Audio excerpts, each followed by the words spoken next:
Jumpa lagi dengan Miss Nova di tahun 2022. Oke, di tahun ini kita tetap belajar fisika ya. Kita belajar mengenai materi apa?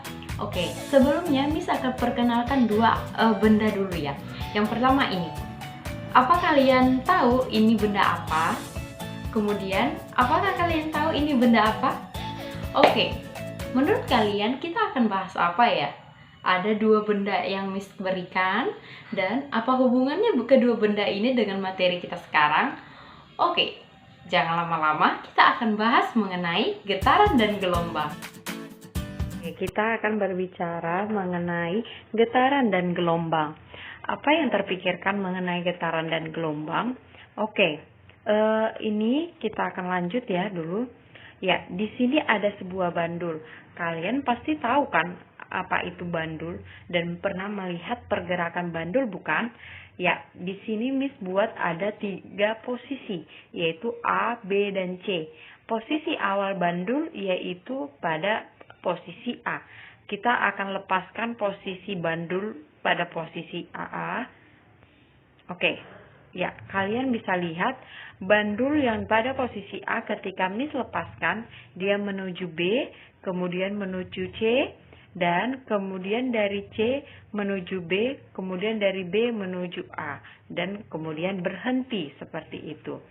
Kita lihat ya, sekali lagi, oke, ya, oke, dia sesuai ya yang Miss bilang, dari A ke B, B ke C, baru kembali lagi ke posisi awal yaitu A. Oke, di sini juga ada, seandainya kalian lihat jam seperti itu kan, jamnya ini habis baterainya gitu kan, otomatis apa yang terjadi? Baterai itu akan bergerak, tapi dia tidak bergerak seperti jam pada umumnya. Namun jam tersebut akan bergerak, posisinya akan kembali ke semula. Kita lihat ya, ya, dari B ke C, kemudian C ke A. Dari B ke C, baru B ke A, gitu kan. Jadi gerakan bolak-balik ini yang dari tadi kita lihat ya, perhatikan bandul dari A ke B, baru B ke C, lalu ke C ke A. Ya, ini adalah gerakan yang namanya gerakan bolak-balik. Jadi gerakan bolak-balik inilah disebut yang namanya getaran. Jadi kita bisa simpulkan bahwa getaran adalah gerak bolak-balik dari suatu benda melalui titik keseimbangan. Di mana tadi titik keseimbangannya? Kalau pada bandul berarti titik keseimbangannya adalah di B, seperti itu ya. Oke. Jadi ayunan, kita lihat tadi ya bahwa di bandul tadi kan ayunan nih gitu kan, dia berayun dari posisi A ke B lalu ke C gitu kan. Berarti ayunan sama dengan dia getaran. Oke, kita lihat ya di sini. Lanjut kita. Jadi berbicara mengenai getaran, ada yang disebut dengan frekuensi, yaitu frekuensi getaran. Simbolnya adalah F gitu ya. Oke, frekuensi getaran ini adalah banyaknya getaran yang terjadi dalam setiap detik. Atau kalau dari bandul berarti banyaknya ayunan yang terjadi dalam setiap detik. Kalau berbicara frekuensi, pasti kita berbicara yang mengenai apa yuk? Selain frekuensi, kita berbicara mengenai apa? Periode. Oke, periode atau yang disimbolkan dengan T adalah waktu yang diperlukan untuk terjadinya satu getaran. Ingat ya, kalau frekuensi banyaknya getaran, kalau periode itu adalah waktu yang diperlukan untuk melakukan satu getaran atau melakukan satu ayunan, seperti itu. Oke, di sini Miss mau buat sebuah bandul ya. Di sini ada sebuah bandul, kemudian ada stopwatchnya gitu ya. Kita akan mau menghitung nih berapa frekuensinya. Oke, siap-siap perhatikan ya berapa banyaknya bandul yang berputar, banyaknya nanti ayunannya atau getarannya, seperti itu ya.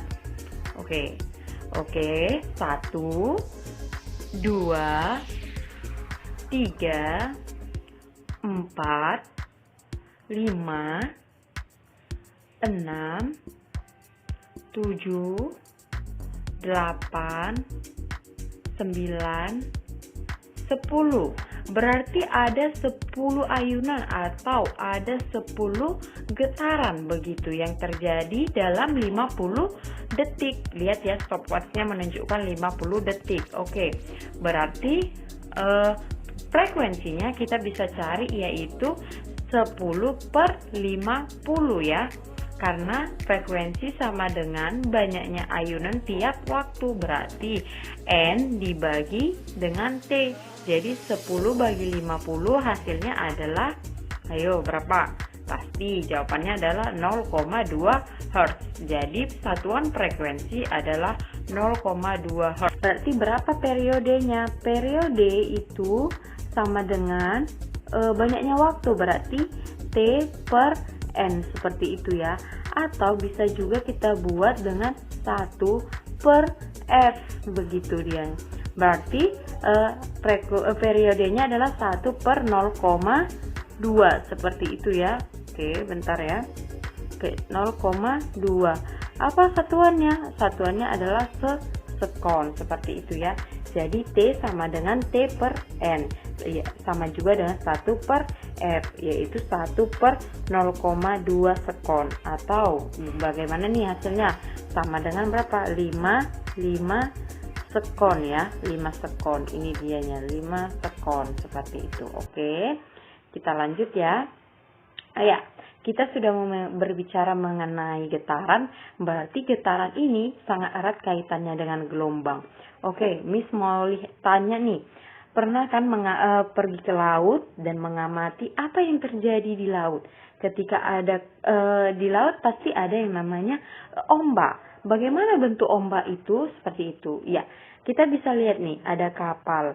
Dia akan kapal itu bisa berjalan ketika ada dorongan seperti itu kan, baik itu dorongan mesin maupun dorongan air. Jadi air itu sebenarnya bentuknya adalah gelombang. Contohnya kita mau melemparkan botol ya ke laut seperti itu. Kita akan melihat bahwa botol itu naik turun. Kenapa? Karena air pada laut itu bentuknya gelombang, yaitu naik dan ada turunnya seperti itu. Inilah disebut gelombang. Oke, di sini kita bisa lihat bentuk dari gelombang itu bagaimana ya? Ya, ini dianya bentuk dari gelombang. Oke, jadi bentuk air laut itu tidak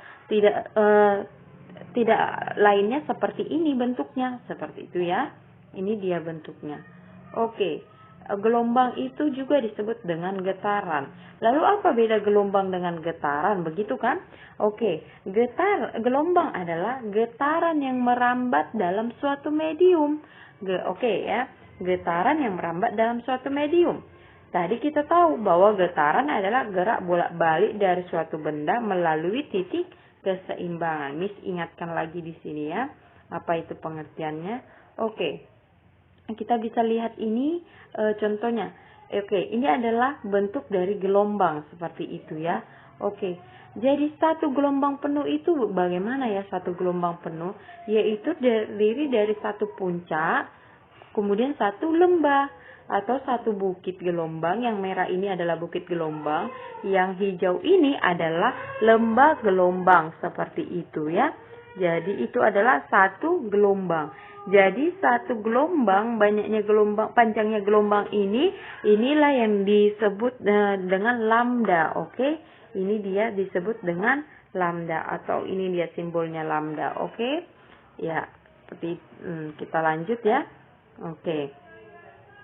Ini adalah tinggi gelombang, atau tinggi gelombang ini adalah titik puncak dari gelombang itu, yang biasanya disebut dengan amplitudo, seperti itu. Oke, kita sudah mengetahui apa itu getaran, kita sudah tahu itu apa gelombang, apa hubungan getaran dengan gelombang, kita sudah paham ya. Semoga anak-anak Miss paham mengenai materi hari ini. Semoga paham mengenai konsep dari getaran dan gelombang, supaya materi selanjutnya tidak bingung lagi. Dah.